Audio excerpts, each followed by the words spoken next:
કવિ હોય એટલે આવો એક બગલ થેલો હોય, આવો એક જભો હોય, એવી એક ધારણા માન્યતા છે ને હવે ધારણા છે, લોકો સમજે છે, લોકો એવું માને છે. અને ગરીબ હોય મોટા ભાગે જે પૈસા માંગતો પડતો હોય. આજે મેં એક સ્પેનિશ ફિલ્મ જોઈ, એ પોએટ.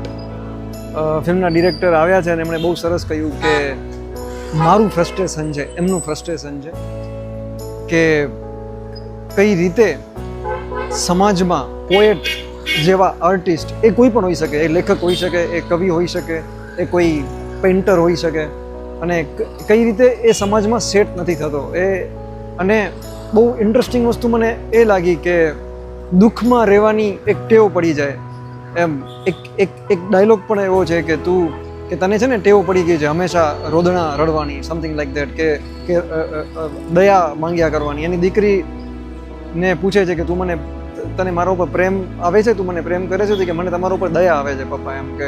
એની મમ્મી એને કહે છે કે તું સતત આમને આમ તું રહે છે. એક બેચેન એક જીવ હોય ને, બેચેન બધે જ છે. કોઈ વ્યક્તિ સમાજમાં સેટ નથી થઈ શકતો. દરેકને એમ જ છે કે હું અલગ છું, સમાજ મને સમજતો નથી. પણ પછી મને મારા પપ્પાએ એક વખત કીધું હતું કે ભગવાને હૃદય આપ્યું છે, સાથે મગજ આપ્યું છે, તો મગજનો પણ ઉપયોગ કરવાનો. તો મગજનો ઉપયોગ ન કરી શકે ને માત્ર હાર્ટથી જે જીવે, હૃદયથી, એવો એ પોએટ. ફિલ્મનું નામ એ પોએટ છે. બહુ જ એક બધાને બહુ જ આતુરતા હતી ઇફીમાં એ ફિલ્મ જોવાની. અને છે બહુ બધી. મરીઝ સાહેબ યાદ આવે આપણને, મરીઝ સાહેબનું નાટક યાદ આવે, એમના ડાયલોગ યાદ આવે. એ પીઠામાં બેઠા હોય અને 2-5 પૈસા માટે ગઝલ લખી નાખે એવું યાદ આવે એમ. એટલે ક્યાં સ્પેનિશ ફિલ્મ અને ક્યાં કનેક્શન થઈ રહ્યું છે. પણ આપણે એ દુનિયા જોઈ હોય ને, આપણે પણ જીવ્યા હોઈએ. એ કેરેક્ટર છે એ રાતના 12 સૂવે છે, અને જે કેરેક્ટર જેમણે ભજવ્યું છે એ નોન એક્ટર છે. એમની આ પહેલી ફિલ્મ છે, 56 વર્ષના છે. એ તમે લખશો ફિલ્મનું નામ એટલે તમને દેખાશે. આખી અલગ જ કદકાઠી છે, આમ પોએટ, આમ આખું અલગ, આમ ઇન્ટરેસ્ટિંગ કેરેક્ટર છે. તમને હસવું આવે. ફિલ્મમાં દુઃખ છે પણ હસતે હસતે કહેવાયેલું છે. સેડ ફિલ્મ છે પણ હાસ્ય છે.